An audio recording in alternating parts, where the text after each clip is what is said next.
தமிழகம் நேயர்களுக்கான வணக்கம். நம்மோட அதிமுக முன்னாள் எம்பி திரு கே சி பழனிசாமி இருக்கிறார். வாருங்களோட பேசலாம். சார் வணக்கம்.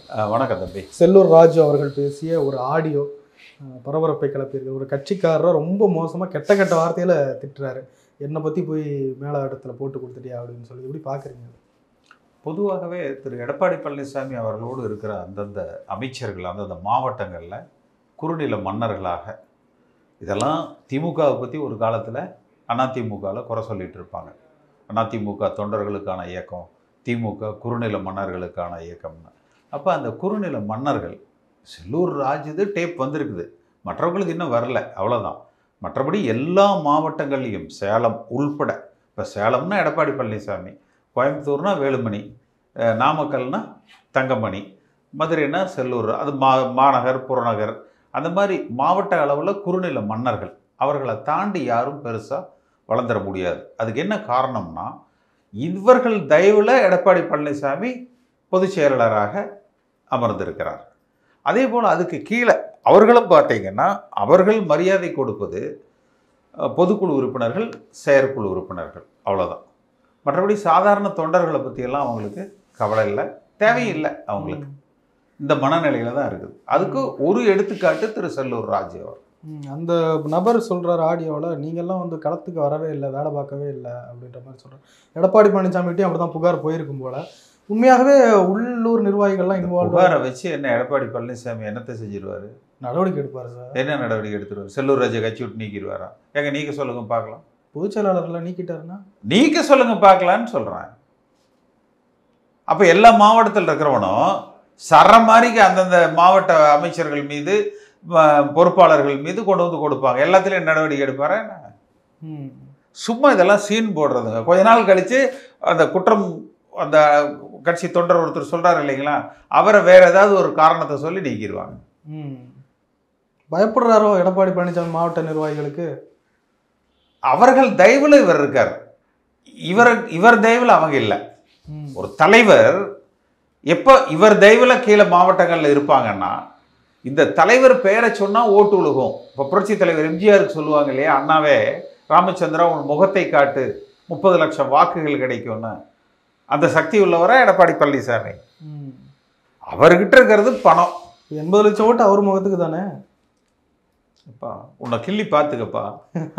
அவர் முகத்துக்கு 80 லட்சம் ஓட்டு இருக்குன்னு அதிர்ச்சியில் எடப்பாடி பழனிசாமி மயங்கி கொடுத்துருவார்.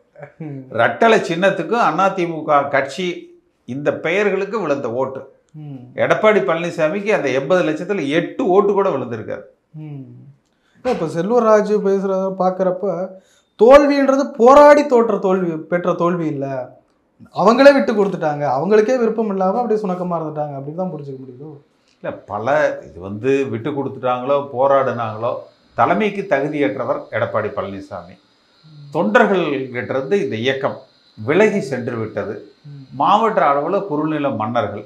விக்கிரவாண்டி தேர்தல் முடிவுகள் வந்திருக்கு. பெரும்பாலான அதிமுக செல்வாக்குடைய பகுதிகளெல்லாம் ஓட்டு அப்படியே திமுகவுக்கு தான் டிரான்ஸ்ஃபர் ஆகிருக்கு போல்.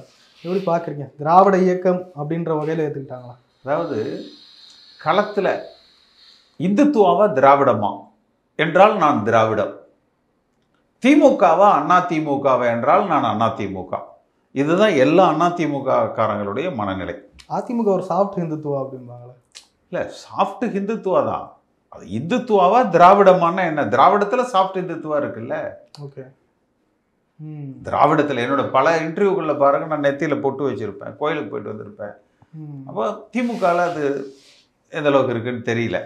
திமுகலையும் இப்போ போகிறாங்கல்ல, முதலமைச்சர் திரு ஸ்டாலின் அவர்கள் மனைவியே கோயிலுக்கெல்லாம் வெளிப்படையாக போகிறாங்க.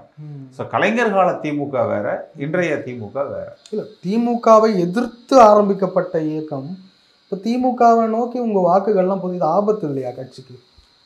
இல்லை, முதல்ல திமுகவோட மிகப்பெரிய அண்டர்ஸ்டாண்டிங்கில் இருக்கார் எடப்பாடி பழனிசாமி. ஸ்டாலின் என்ன சொன்னார் சென்ற தேர்தலில்? 30 நாளில் 90 நாளில் இந்த முன்னாள் அமைச்சர்கள் கைது செய்யப்படுவார்கள், சிறையில் அடைக்கப்படுவார்கள், ஜெயலலிதா அம்மாவினுடைய அந்த மர்ம மரணம் விசாரணை செய்து உண்மை குற்றவாளிகளை அடையாளப்படுத்துவேன், கொடநாடு கொலை கொள்ளை வழக்கு மர்ம மரணம். இப்போ கடைசியாக இன்றைக்கி என்னோடு இணைந்து பயணிக்கிற ஒருவர் சென்னை உயர்நீதிமன்றத்தில் வழக்கு தொடுத்து, ஏன்னா அந்த ஆறுமுகசாமி கமிஷன் அந்த விசாரணை அறிக்கையின்படி 6 மாதங்களுக்குள்ளே இந்த அரசாங்கம் நடவடிக்கை எடுத்திருக்கணும். ஆனால் இன்றைக்கு 2 ஆண்டுகள் முடிந்தது அந்த அறிக்கை கொடுத்து. அதனால் அம்மா அவர்களது அந்த 75 நாட்கள் அப்பல்லோ மருத்துவமனையில் இருந்த பொழுது முரண்பட்ட மருத்துவ அறிக்கைகள், முரண்பட்ட அன்றைய தமிழ்நாடு அரசாங்கத்தினுடைய அந்த அறிக்கைகள், அன்றைக்கு அமைச்சர்களது முரண்பட்ட கருத்துக்கள், இதையெல்லாம் சிபிஐ விசாரித்து நடவடிக்கை எடுக்க வேணும்னு ஒரு வழக்கு கூட. இந்த ஆறுமுகசாமி கமிஷன் 6 மாதத்துக்குள்ள நடவடிக்கை எடுக்கணும். 2 ஆண்டுகள் ஆச்சு, எந்த மேல் நடவடிக்கையும் எடுக்கலை. இது குறித்து இன்றைக்கு வழக்கு திரு ராம்குமார் ஆதித்தன் என்பவர் வழக்கு தொடுத்து அது சென்னை உயர்நீதிமன்றம் மத்திய மாநில அரசாங்கம் பதிலளிக்கணும் என்று அவர்கள் இன்றைக்கு உத்தரவிட்டிருக்கிறார்கள். ஸோ இந்த அளவில் திரு ஸ்டாலின் அவர்களுக்கும் எடப்பாடி பழனிசாமிக்கும் மிகப்பெரிய ஒரு புரிதல் இருக்கு. புரிதல்னா அதையே புரிஞ்சுக்கிறதுக்கு அது புரிதல் அப்படின்னா அது ஸ்வீட் பாக்ஸில் இருந்து எல்லா மட்டங்கள்லையும் லஞ்சம், ஊழல், அரசியல், அரசாங்கம், கட்சி எல்லா மட்டங்களிலும் இப்போ எடப்பாடி பழனிசாமி எல்லா மட்டங்களிலும் அந்த புரிதல் இருக்குது. இப்போ எடப்பாடி பழனிசாமி ஹைவேஸிலும் அமைச்சராக இருந்தார், பிடபிள்யூடியில் அமைச்சராக இருந்தார். இன்றைக்கி அவர்கிட்ட எந்த கான்ட்ராக்டர்ஸ் வேலை செஞ்சாங்களோ அதே கான்ட்ராக்டர்ஸ் தான் இன்றைக்கும் திமுக அரசாங்கத்தில் பணியாற்றுறாங்க. இதே திரு ஸ்டாலின் அவர்கள் அந்த ஹைவேஸில் குற்றம் சாட்டினார் இல்லையா? இப்போ என்ன அந்த கான்ட்ராக்டர்ஸ் மாறிட்டாங்களா? இது உதாரணத்துக்கு ஒரு துறை சொல்கிறேன். உள்ளாட்சி துறையிலையும் அதே தான், எல்லா துறைகள்லையும் அதே தான். இதோட அப்பழு கற்றவர்களாக இருப்பாங்க போலயே. அப்போ மான நஷ்ட வழக்கு போடணும்ல. அப்பழுக்கற்ற எடப்பாடி பழனிசாமி மீது கவர்னர் இடத்தில் ஊழல் குற்றச்சாட்டு கொண்டு போய் கொடுத்துட்டாங்க அப்படிங்கிறது வரணும்ல. இப்போ இவர்களுக்குள்ள மிகப்பெரிய ஒரு புரிதல். இதே மாதிரி மத்திய அரசாங்கத்திலையும் பாஜக ஆர்எஸ்எஸ்க்கு நெருக்கமான பலர் பேரோட எடப்பாடி பழனிசாமி ஸ்வீட் பாக்ஸ் புரிதல் வச்சிருக்கிறாரு. அப்போ அந்த பணம் பாதாளம் வரைக்கும் இல்லை, அதையும் தாண்டி பாயும் என்று அவர் நினைத்து கொண்டிருக்கிறார். ஆனால் மக்கள், கட்சி மீது அபிமானம் உள்ள தொண்டர்களை இவர் விலைக்கு வாங்க முடியாது. இப்போ மாவட்ட அளவு நிர்வாகிகளையும் செயற்குழு பொதுக்குழு உறுப்பினர்களையும் வைத்து இந்த கட்சியை நடத்திக்கிட்டு இருக்கிறாரு. விக்கிரவாண்டியில் அதிமுக வாக்குகள் திமுகவுக்கு போயிருக்கு. அதை உணர்ந்தவராக தெரியலை எடப்பாடி பழனிசாமி. இன்னும் அது இப்போ அதிமுகவுக்கு ஜெயலலிதா அம்மா இருந்த பொழுது கடைசியாக 44% வாக்குகளை வாங்கினாங்க. ஆனால் இன்றைக்கு 20% பெருமைப்படுகிறார். அதுக்கு 24% வாக்குகள் காணாமே போயிடுச்சு அதிமுக விட்டு என்று வருந்த வேண்டிய நிலையில் இருக்கிற கட்சி தலைமை பொறுப்பில் இருக்கக்கூடியவர் 20% வாக்கில் 0.5% ஜாஸ்தி வந்துருச்சு பார்த்தீங்களா என்று பெருமைப்பட்டு கொண்டு இருக்கிறார். இதுவா இந்த கட்சியினுடைய தலைமை பொறுப்புக்கு தகுதியானவர் பார்க்கிற பார்வை? இந்த இணைப்பு குறித்து எடப்பாடி பழனிசாமி அவரிடம் வலியுறுத்தப்பட்டதாக தகவல். அது அவர் திட்டவட்டமாக மறுத்து விட்டார். நோ அப்படின்ட்டார், வாய்ப்பே இல்லைன்ட்டார். நீங்கள் சமீபத்தில் ஒரு தொலைக்காட்சியில் பேசுகிறீங்க, வேலுமணி அவர்களும் பியூஷ் கோயல் அவர்களும் பெங்களூருவில் ரகசியமாக சந்தித்திருக்கு. உண்மைத்தன்மை எப்படி இருக்கு? எனக்கு கிடைத்த தகவல் படி அது இவர் 2 பேரும் வந்து பெங்களூரில் வச்சு சந்திச்சிருக்கிறாங்க. அந்த சந்திப்புகளில் பேசப்பட்ட விஷயங்களின் அடிப்படையில் இவர்கள் திரு எடப்பாடி பழனிசாமியோடு கட்சி ஒன்றிணைக்கப்பட வேண்டும் என்கிற அந்த கருத்தை வலியுறுத்தி இருக்கிறாங்க.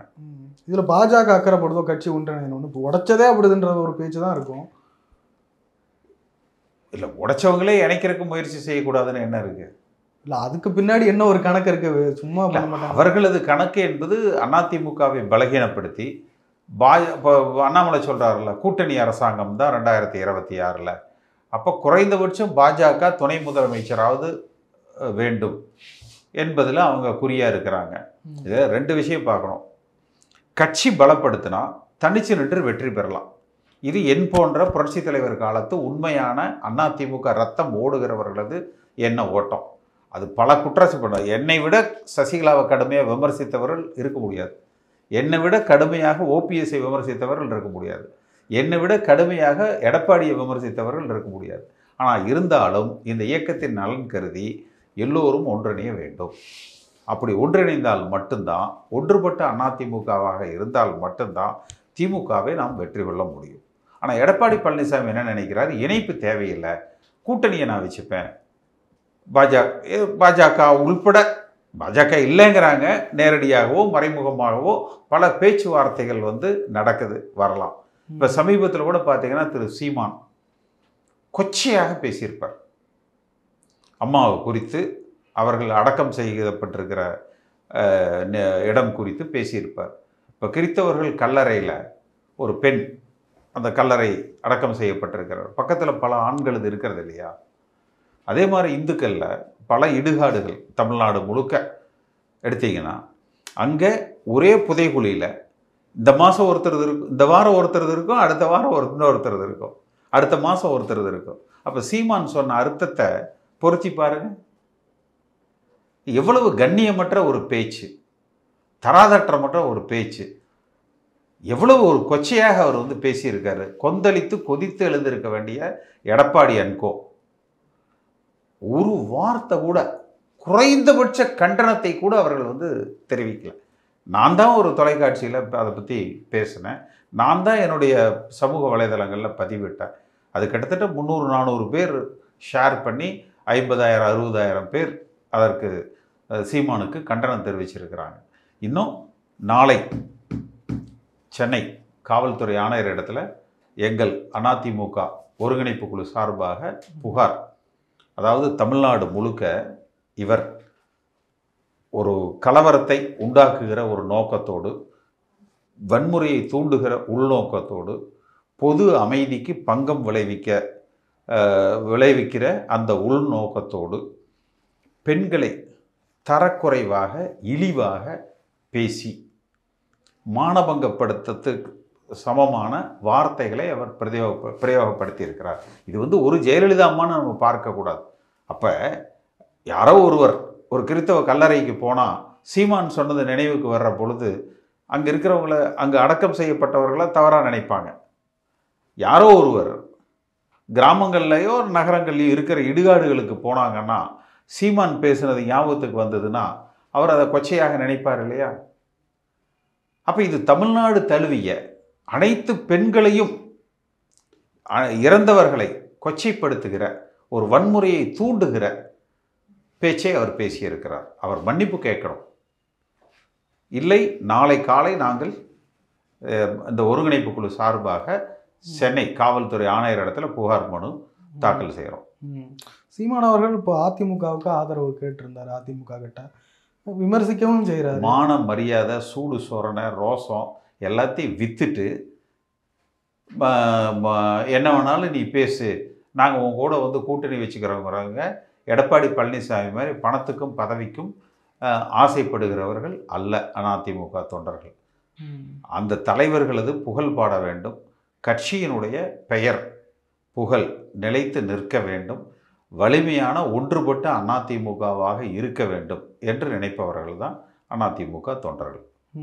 இப்போ எடப்பாடி பழனிசாமி 6 பேரையும் ஆஃப் பண்ணிட்டார் போல, என்ன நடக்கலாம்னு நினைக்கிறீங்க? இல்லை, இது வந்து ஒரு எடப்பாடி பழனிசாமியை நம்பி அதிமுக இல்லை. ஒரு தலைவரது தகுதி என்னன்னா, பொதுக்குழு செயற்குழு உறுப்பினர்களை பக்குவமாக வச்சிருக்காராங்கிறது அல்ல, ஒரு தேர்தலில் வெல்லுகிற ஆற்றல் பெற்றவராக அவர் இருக்கிறாரா, ஒரு தேர்தலில் அவரால் அந்த கட்சியினுடைய அனைத்து வேட்பாளர்களையும் வெற்றி பெற வைத்து ஆட்சி அமைக்கிற நிலையில் அந்த இயக்கத்தை வலிமைப்படுத்தக்கூடியவராக, அதற்கு தகுதி பெற்றவராக இருக்கிறாரா என்று பார்த்தால் 10 ஆண்டுகளாக 2017 தொடர் தோல்விகளையே அவர் சந்தித்து கொண்டு வந்திருக்கிறார்.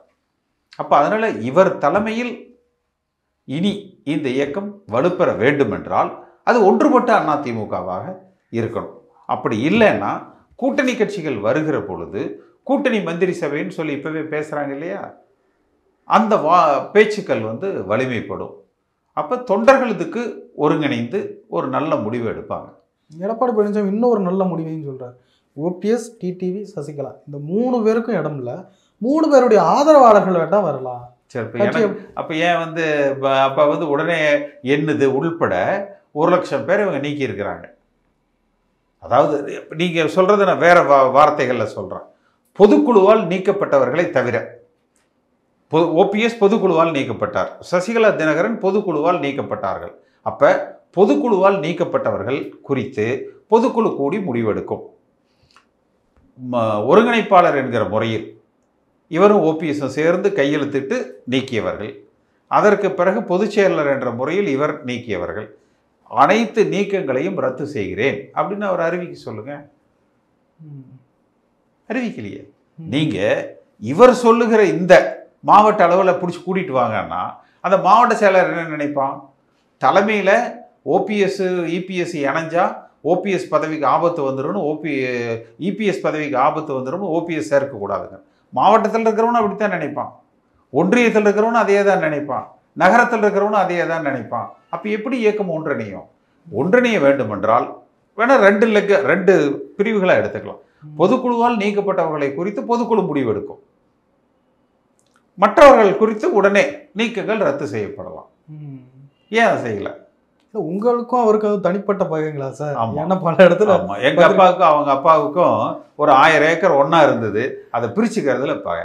இல்ல அவங்களுக்கெல்லாம் சொல்ற இப்போ ஓபிஎஸ்க்கு ஒரு நியாயமான காரணம் சொல்றாரு, கட்சி அலுவலகத்தை உடைச்சாரு, துரோகம் பண்ணாரு, அது இது. நீங்க பிஜேபிக்கு எதிராக தான் பேசுறீங்க. நான் வந்து எம்எல்ஏவாகவே இல்லை எம்ஜிஆர் கூட, நான் எம்பியாகவே ஜெயலலிதா அம்மா கூட இல்லை, நான் கட்சியிலேயே இல்லை. ஓபிஎஸ்ங்கிற ஆளு 2017 தர்ம யுத்தம் பண்ற போது தான் நான் அதிமுகவில் வந்து சேர்ந்தேன். இப்படித்தானே அந்த கிறுக்க சொல்லிட்டு இருக்கான். இது வந்து பொது வெளியில எடப்பாடி பழனிசாமி சொன்னது.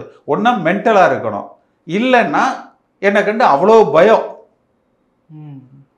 ரெண்டுல ஏதாவது ஒண்ணுதான் இருக்க முடியும், இல்லைன்னா லூசா இருக்கணும். எப்படி சொல்லவும்? இத்தனைக்கு நீதிமன்றம் கேட்டுது ஆதாரத்தை கொண்டா அப்படின்னு சொல்லிட்டு கொடுக்கல. அப்ப இது வந்து அவர் வந்து அதாவது இம்பேலன்ஸ்டுன்னு சொல்லுவாங்க, அதாவது மனநிலை பாதிக்கப்பட்டவராக இருக்கிறார். உண்மையாகவே எடப்பாடி பழனிசாமிக்கு உங்களை போன்றவர்களை ஒருங்கிணைக்கிறதுக்கு, கட்சிக்குள்ள கொண்டு வர்றதுக்கு என்ன ஒரு பயம்னு நினைக்கிறீங்க? தலைமைக்கு போட்டியாளர்களாக இப்போ நேற்று கூட இப்போ அவரோடு இருக்கிறவர் ஒருத்தர் பேசினார். அண்ணே அவர் வந்து அண்ணன் சொல்கிறாரு, நீங்கள் அவர் ஒரு இடத்துக்கு போனீங்கன்னா 2 பேர் நின்று ஒன்றா பேசினீங்கன்னா உங்கள் செய்திக்கு முக்கியத்துவம் கிடைக்கும், அவருக்கு கிடைக்காது. உங்கள் கூட நின்று 10 பேர் செல்ஃபி எடுத்துக்குவாங்க, அவரை கண்டுக்க மாட்டாங்க. இவர் வந்தால் நான் சைன் ஆக மாட்டேன், நாஞ்சில் சம்பத் போன்றவர்களை கூட பேசுகிறாங்க அப்படின்னு சொல்லி எடப்பாடி பழனிசாமி நினைக்கிறார். அப்படி அப்போ இதையே பேரறிஞர் அண்ணா ஒரு தடவை ஒரு சம்பவத்தை சொல்லுவாங்க. ஒரு கிராமத்தில் போகிற பொழுது அந்த ஆடு மேய்ச்சிட்டு இருந்த பையன் நீங்கள் யாருன்னு கேட்டதுக்கு நான் அண்ணாதுரை திமுக கட்சி தலைவர்னாங்களாம். அவங்களால தெரியல, எம்ஜிஆர் கட்சியா அப்படின்னு கேட்டாங்களாம். அதை பெருமையாக அண்ணா சொல்லுவார். அப்போ ஒரு தலைவருக்கு என்ன தகுதினா, தன்னோடு இருப்பவர்கள் தன்னை விட வலிமையாக இருந்தாலும் கூட அவர்கள் தன்னை தலைவராக ஏற்றுக்கொண்டிருக்கிறார்கள், நான் பாக்கியம் செய்தவன், நான் பெருமைப்படுகிறேன் அப்படின்னு நினைச்சா அவன் தலைவன். இது மாதிரி இல்லை இவங்கெல்லாம் இருந்தா நமக்கு போட்டியா இருக்கும், அதனால இவங்க வேண்டான்னா இந்த 2 கோஷ்டி நடத்துறாங்கல்ல, இப்பெல்லாம் சமீபத்தில் பார்த்துருப்பீங்கல்ல, இந்த கோஷ்டி அந்த கோஷ்டியை வெட்ட, அந்த கோஷ்டி இந்த கோஷ்டியை வெட்ட, ஒரு கீழ்த்தரமான ஒரு எண்ணங்கள் உடையவர்களாகத்தான் நம்ம வந்து பார்க்கணும். இந்த கட்சி என்ன அவங்க குடும்ப சொத்தா என்ன? இது எம்ஜிஆர் கட்சிங்க. எம்ஜிஆரோடு நான் பயணித்தவன், என் போல பல லட்சம் பேர் பயணித்தவர்கள் இன்றைக்கு புறக்கணிக்கப்பட்டிருக்கிறார்கள் அல்லது அவர்களாகவே ஒதுங்கி இருக்கிறார்கள். இந்த இயக்கம் வலிமை பெற வேண்டும். 1000 ஆண்டுகளுக்கு அண்ணாவின் படம் தரித்த இந்த கொடி பறக்கும் சொன்னது எம்ஜிஆர். 100 ஆண்டுகளுக்கு அண்ணா திமுக ஆட்சி நடத்தும் சொன்னது ஜெயலலிதா அம்மா. கண்ணு கட்டிய தூரம் வரை எதிரிகளே இல்லை. இன்னைக்கு இபிஎஸ்க்கு ஓபிஎஸ் எதிரி, சசிகலா எதிரி, எடப்பாடி பழனிசாமிக்கு என்ன பார்த்த எதிரியா பார்க்குறாரு. அப்ப ஒரு சித்த பிரமை பிடித்து ஒரு மனநோயாளியை போல கிட்டத்தட்ட அவரது மனநிலை சென்று கொண்டு இருக்குதோ அப்படிங்கிற ஒரு அச்சம் எல்லோருக்குமே இருக்கு. ஒருங்கிணைப்பு குழுவின் பணி என்ன நடந்துகிட்டு இருக்கு?